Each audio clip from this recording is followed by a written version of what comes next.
Welcome to Money and Freedom, the podcast where you learn to become financially free using value investing. Today we're going to talk about the checklist. This is a very, very important subject, so hang on. Why do we need checklists in general? I mean, pilots, before they fly, they have a checklist, things they have to check. For example, is there fuel on the airplane? Very important, right? Doctors have checklists, surgeons have checklists before they operate. They have to make sure that everything is there so they don't mess it up. And the same thing with investing. You need to make sure that you're doing it right. You need to make sure you don't make a major mistake. It's just a good thing to have in general in life. Now, before we get into the checklist, I need to tell you a little bit a little bit of background. When Ben Graham invented or developed value investing, way back then in the 30s, after 1929, things were very different. There were wonderful companies, and I'll get into this concept of what is a wonderful company in a moment. There were really wonderful companies selling for nothing. It was the 30s. Everything was depressed. So it was really easy to be a value investor back then. It doesn't look like that anymore. Things are very different today. So value investing has evolved a lot. Here comes a quote from Charlie Munger. A wonderful business at a fair price is superior to a fair business at a wonderful price. So what's the idea here? So he says, you have to look at companies that are really wonderful. We need a checklist to make sure that we're looking at a wonderful business. Instead of a fair business, meaning not a very good business, at a wonderful price, meaning very cheap. So we want really good companies they don't have to be super, super cheap. They don't have to be all the way down to the levels that Ben Graham calculated back when. But they have to be fair in price. Instead of just taking anything if the price is very cheap. So those are two very different ways of investing. Charlie Munger's definition of a wonderful business was it has to be a predictable and simple business with a good management and competitive advantages, a moat around the business. Another thing that's really important to know before I get into the checklist is I will only invest in companies that grow and make money. We'll define this a little bit more. Right here, we're actually killing a myth. When I'm saying I don't want to invest in something that is not growing and isn't profitable, I want to invest in things that are growing and profitable. There's a myth here that we have to kill. And that's the myth that there's a dichotomy between value investing and growth investing. People talk about that. They say, are you a growth investor or a value investor? But there is no either or. You can be both. And this is really important to understand. You can be a value investor that will only invest in growth. Okay, so let's look at the checklist. The first thing you're going to do is you're going to skim some different numbers. It doesn't make sense to dive deep into a company if the numbers don't look right. First of all, you want to check, is there growth and are they profitable? And the way I do it, I use one of the financial sites because I want to have several years. If you use the financial report, the 10K, you'll get 2 or 3 years, and that's not enough. You want ideally 10 years, but if 8 is fine. So what I use is MSN Money. I simply just write in Google, MSN Money, I click, and I look up the company, and then I look at the numbers, financials. You go to financials. And then you look at you call it the top line. So the revenue, you can also call it. And you look at, is it growing year over year? Ideally, I would really like to see a double every 4th or 5th year. That would be very nice. Then you look at the profit before tax. I take profit before tax because I want to take any disturbance from any tax cuts out of there. And there have been some, under the previous Trump administration, there was a huge tax cut. There might be another one. I just want to clean that out. So that's a nice number to take. We want to know if they make money.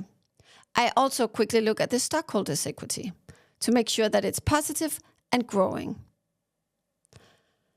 You might also want to look at the free cash flow. You can also do that later, but you want to make sure that they generate a free cash flow and that it's growing as well. I also quickly check the stock chart.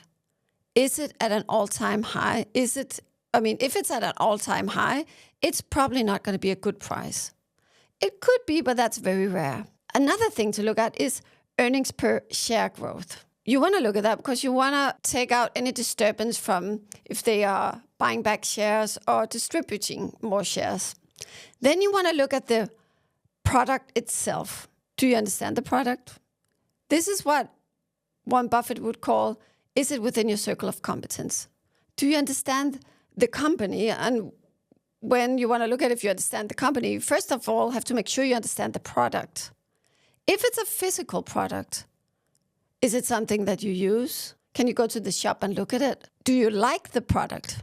Do you know anybody who likes it? Or do you know people who don't like it? Ask around. So this is really dangerous beginner's mistake. Investing in something you don't understand. People get so caught up in technical things.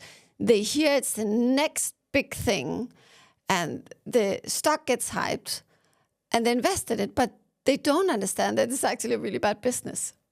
Or even it could be fraud. So you want to make sure that you understand it. The next thing you want to look at is management and the values in the companies. Let's take management first. Do they think like owners? And with they, I mean, first of all, the CEO, but also the board. What we really like, I really like companies where you have the founder or someone very similar to the founder, someone with a very huge ownership in the company. Because they will think like owners because they have skin in the game. Even if they don't have a lot of skin in the game, do they think like owners? They could. They could think like owners, but you have to check how they do certain things. For example, do they buy back shares of the company? Do they make share buybacks? How do they make those share buybacks? Because when the company is buying back own shares, it's just like investing. And like we're thinking, I don't want to invest when the stock is at a ridiculous high level. I don't want to invest when it's too expensive compared with the value within the company. If they buy back shares when the stock is too high, they are eroding values for the investors. So you don't want them to do that. You can check these things. You also want to check, do they keep their promises? What were the goals they set? Did they reach them? Things can happen that you don't actually reach a goal when you said you would. It could be things like the epidemic, and that's okay, but how do they communicate that? Are they upfront that, well, this happened, so we didn't reach this goal, now we're going to adjust it? One very good trick that I have from Monish Paprai is print out all the letters to shareholders, the shareholders' letters, and then read them chronologically. Read it like a story. What did they say they want to do? Did they do those things? What did they say later if they didn't accomplish the goals? One thing we want to look for also when we read the shareholder letters is honesty. A simple language and being honest is super important. Let's move on to the next point. The moat that they build around the company. The protection that they create around themselves. The competitive advantages. Do they have any? We would really like that they have more than one. And what is it? It could be economies of scale. This means that they're really huge, and it means that they could set a lower price than others. This is more important in a company where the products are very similar to another company's product. A company that has huge economies of scale and are very good at setting a low price is Walmart. Amazon is another one. Another competitive advantage is strong branding. Are they known as the must-go-to brand or product? A good example could be Coca-Cola. I know that kids are not supposed to get sugar anymore, but when I was a kid, people used to bring big bottles of soda to birthday parties, to children's birthday parties even. I know that sounds ridiculous today. No one does that anymore. And you would have Coca-Cola and other brands, some of them Danish. But if you bought a knockoff cola, That would be so embarrassing. You couldn't invite guests with a knockoff cola, and that's a good brand. Another competitive advantage is switching costs. Is it difficult, or even do you have to pay something to leave the product? One example could be banks. As a private person who has a bank account, it's complicated to change your bank account. I mean, it can be done, yeah, sure, but if you have any loans, you have to move them. If you have your retirement savings there, you have to move that too. What if it's invested? It just feels complicated, right? You have to memorize a new PIN code. Oh my God. So that's a switching cost. Another one is bridge monopoly. Here you have the idea that you have a bridge and there's not going to be another bridge right next to it. So if you want to cross the bridge, you have to pay that bridge toll monopoly. Or you could swim, or if there's a ferry, take the ferry, or you could drive all the way around if it's a peninsula. But that bridge has kind of a monopoly on that exact bridge, of that exact route at least. There are companies that have a real monopoly out there, and they are delicious from the standpoint of the investor. Maybe not so much for the consumer, but that's another story. Then you have something like networks effects. This is when you have to use the product because other people, and a lot of other people are using it. One example could be when I was a student, the people I had to write a thesis with were working in Microsoft products. And back then, it was a little bit complicated if you were using Apple. So we all had to use the same system in order for it to work. It's not like that today, but it used to be. Another example of network effect could be social media. If you take a course and there's a Facebook group involved with the course, you have to be on Facebook. So you are on Facebook because other people are on Facebook. There are many other competitive advantages. It could be, for example, this is very specific. Specific industries have specific things that keep the customers to them. For example, Netflix, they're very good with data. They can read what people want to see. And that's a competitive advantage because that keeps people coming back for more stuff that they want to see. So data can be, if you've got a lot of data from your customers, and if you're really good at reading it and using it, that's also a competitive advantage. Another one could be in the retail sector, bargaining power, something that Nestlé has. They have a lot of bargaining power because they're so huge. They can get the good spots in their shops. Okay, so the next point is, it's competition too, but it's a little bit different. It's not the competitive advantages, but it's just comparing with the competitors. You want to make sure that you have the best one out there. So I find all the competitors, I plot them in, I plot certain numbers in, and then I simply look who's better. And if another company than the company that I was originally researching looks much better, I'll switch. It happens quite a lot, actually, that you're researching a company, everything looks good, and then you realize there's a much better one over there. Then go with that one. So what are you going to look at when you compare with competitors? First of all, look at size. Who's the biggest? Look at growth. Who's growing the most? And you can take the same growth numbers that I said before. Also look at some of the key numbers for how profitable they are. ROE, return on equity, return on invested capital, and return on assets. Look at both right now, how high is it, but also growth. What is it growing with? And you can actually find that on MSN Money. They give all those numbers, so that's super easy to look up. The next point is future match. So I'm just checking what's in the horizon. I check both the positive stuff and the negative stuff. So the negative stuff, is there any risk, systemic risk? It could be, is there a disruption out there? Is this technology too old? Are they not good at keeping up with technology? It could also be regulatory risk. Is there anything that seems to be coming their way, maybe from EU or whatever? And the positive way of checking the future is, where's the trend? is this company's product, is it part of a trend? Is this where the future is going? And it's a little bit speculation. You can check some industry growth data, but it's a lot about thinking about where is the world going. And with investing, there's a lot of stuff that it's hard to check it off. I've done that. Some of these exercises, especially competitive advantage and checking the future, you have to think. You have to think about, what do I believe is going to happen? In a way, investing is a little bit like a huge game of chess with the world. You're trying to guess, where's it going? What's the next move? What's the president going to do? Who's going to be the next president? And what's the future going to look like? It's a lot of fun, especially when you get it right. The next point on the checklist, I call it mind the gap. And this is simply value versus price, price versus value.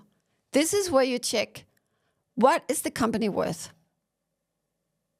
You might be thinking, oh, that's very hard. I don't know how to calculate that. It's actually not that difficult, especially if you have the right spreadsheets where it's already calculated. You just have to plot in a few numbers. And then you compare that with the price, the stock price. And of course, we would like if there was a gap. Then the right kind of gap where the stock price is below what we calculate is the value of the company. So we have what we call a margin of safety. I explained that last time. Lastly, this is the last point, I want to check for any warning signs. I want to check how much debt do they have. I would ideally like it if they could pay off long-term debt with 3 years of free cash flow. Of course, this is really different from industry to industry, but this is the ideal. Then I want to check insider trading. I really don't like it if the CEO and other important insiders are selling a lot of stocks very quickly. Because we've seen with company that where fraud was detected that initially you could actually see the smoke coming from the insider trading. So you want to check the pattern of the insider trading. Sometimes people ask me, oh, but he's selling some stock. Is that dangerous? If you see this, there's a pattern that seems to be repeated. Let's say that the CEO every third month sells the same amount. Well, that's okay. Probably it's part of his payment.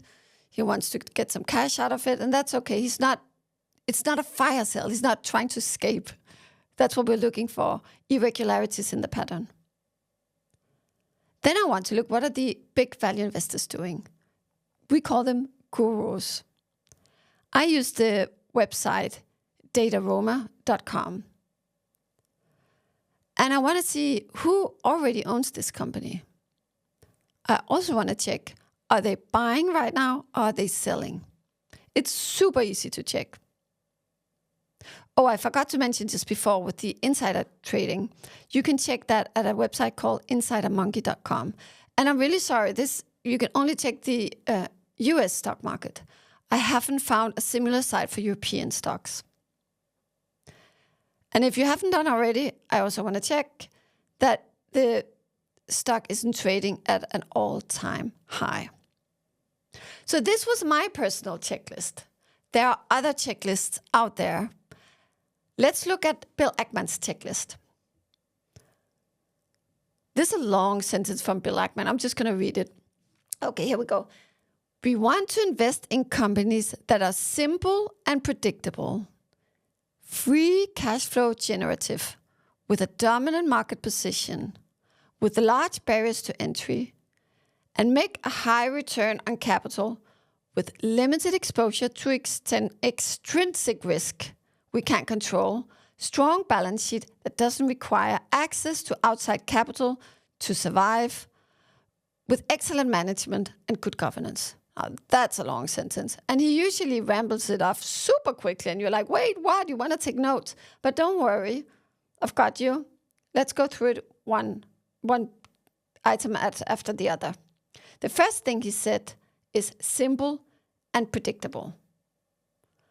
This, I would say, is part of, do you understand the business? If you understand it, for you, it's going to feel pretty simple. You could say that you might understand something that's more complicated if you work in a complicated industry. You might have some knowledge, and maybe that exact company is not simple and predictable. So there might be a little bit of a difference between my point, do you understand it, and his point here.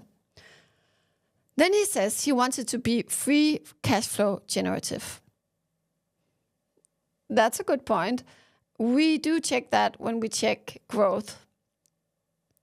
And I would say not just that they have free cash flow, but that it's growing would be great. But the next point is new. He says he wants it to have a dominant position. We do check the competitors, who's the biggest, who's growing more. But the problem with always taking the biggest is, are you going to get 100 baggers? 100 bagger, what is that? That is a company that will give you the money back where the stock will rise 100 times. The next point is barriers to entry. So barriers to entry is when it's really difficult to get into the market. So this could be, for example, let's say you want to create another Walmart. Well, Walmart already has a very huge networks of shops around the world. So that's a kind of a barrier to entry. Or it could be, let's say, for example, you want to create a new airline company. Well, the costs, especially if you want to own the flights are expensive. The costs are very high. Whenever the costs to entering the business are very high, you have high barriers to entry. Then you could argue, well, you could rent the plane, so the barriers to entry are not that high. But whenever it's difficult because there's something that's built, or the cost of entering, even just starting the business are high, then you have high barriers to entry. Good. Next one is high return on capital. It's basically that they're profitable, but one of the specific numbers that we looked at when we compared with the competitors. Then he says limited exposure to extrinsic risks. This is part of checking the future. He says they have to have a strong balance sheet. We do check that as well because we're checking that stockholders' equity is positive, and we're checking that the debt level isn't too high. He says they have to have excellent management and good governance. We do check that as well. You could argue, you could go deeper into the good governance. You could look at things like the setup. One thing I don't particularly like is when the CEO and the chair of the board is the same person. You could also look at how is he rewarded? Which kind of payment does he get? Is it way too high? Like, is it a normal level or is it like exorbitant? You could also look at which kind of incentives are built into this kind of payment that he's getting. He does have two other points, but that's not from that sentence. In some other videos, he says there has to be a gap between price and value. And that's obvious because that's like the core of value investing. And then he says when you identify that gap, you also have to ask, why do you have the gap? Because there will always be a reason. And is that a problem that can be fixed? We also call that an event. An event has happened. Something has happened that triggered the stock to fall. Sometimes it's something inside the business. And sometimes it's something outside the business that they can't control at all. When we look at the event, he has a really good point here. He says, is it a problem that can be fixed? And that's a really, really important question to ask. So I would say there are two questions. Is it a problem that can be fixed? If yes, you continue. If no, there's another problem you have to ask, and that's how big a problem is it? If it's a big problem and you can't fix it, just leave the company. If it's a problem that can be fixed, no problem, you can continue. If it's a problem that can't be fixed, but it's not a huge impact on the company, well, you can still continue. You just have to evaluate how big an impact it's going to have. I'm finished with the checklist for now. I just have to tell you a few things about how to work with the checklist. Some people say, why do you give away your checklist? Wow, that's like, it's having a good checklist is one of the key instruments you have as a good investor. Why would you give that away? Well, first of all, I want to help you become financially free. I want to spread the word. But secondly, it's not that easy because you need to be trained in using it. Identifying, for example, the competitive advantage, it takes a bit of training. So I'm not scared that you're going to run out and become my main competitor just because you have a checklist. You need to learn how to use it. And of course, I can teach you that, but that's the story for another day. Learning to use a checklist, it takes a bit of patience. Some of the items, it's not something you just check off and you did it. Some of them, yes, you can calculate, you checked it off, it's fine. But other things, I take my dog for a walk and I think about it. I look at how they use the product. For example, when I was investing in Apple, I noticed a lot of things. How do people actually use their phones? How much are they touching them? Like Warren Buffett said, it's a super sticky product. I also think about what would make me change to another phone. And I was thinking, nah, I wouldn't, because it's all connected. And it took time to realize what the exact competitive advantages with Apple was. And part of it is that it's messy to change your phone, because what about my laptop? Is it still gonna communicate with that? What about all the stuff I have in the cloud and whatever iCloud? Do I have to download it and then put it on another system? It's just, even thinking about it, I'm sure it's possible. And someone with more technical knowledge than me is probably like, that's so easy, don't worry about it. But it's kind of like changing bank. It's just like the thought of it makes me not want to do it. So that's one. At some point, I was investing in another company in Starbucks. Now, don't buy shares in Starbucks right now, because at some point, the stockholders' equity turned negative and I left. But when I was investing, I looked at how do people drink coffee. And I realized people with coffees, they really like it exactly the same way as the day before. People go to the same coffee shop every morning because they don't want nobody messes with your coffee, you know what I mean? I remember in my local cafe, I overheard someone say, there's a new girl and the coffee is not hot enough. It's like lukewarm. I don't like her. Yeah, that's the thing, right? Like, do not mess with my morning coffee. Do not mess with it. And that's the thing about Starbucks. They make exactly the same all the time. And when you look at, so I couple that with thinking about how do people consume entertainment. We really like to be surprised, but we really like it to be predictable. And that's why we like Netflix series so much. Some of the crime thrillers and whatever, all the exciting stuff you can watch. We like it when it's a really long series of a series, right? So we know who the protagonist is. That's the predictable part. But we don't know who's going to get killed next time. It's the same detective. Oh, that's nice. But it's a different problem. And there's a balance in life between we want it to be exciting, but we want to feel safe. We want it to be exciting, but we want to feel safe. And that's what's so great about a chain like Starbucks. So when you travel to another country, you're going to a conference, you're going to a meeting, maybe even just another city, you have to go to a meeting. Everything is different and you're a little bit excited. Then you want something comfortable. You can still get that coffee you're used to. And that's very nice. Thanks for listening. If you enjoyed this episode, don't forget to like, follow, and review it on your favorite platform. It really helps the podcast grow. If you have any questions, feel free to write me at X. My handle is my first name, Beile, spelled B-E-I-L-E.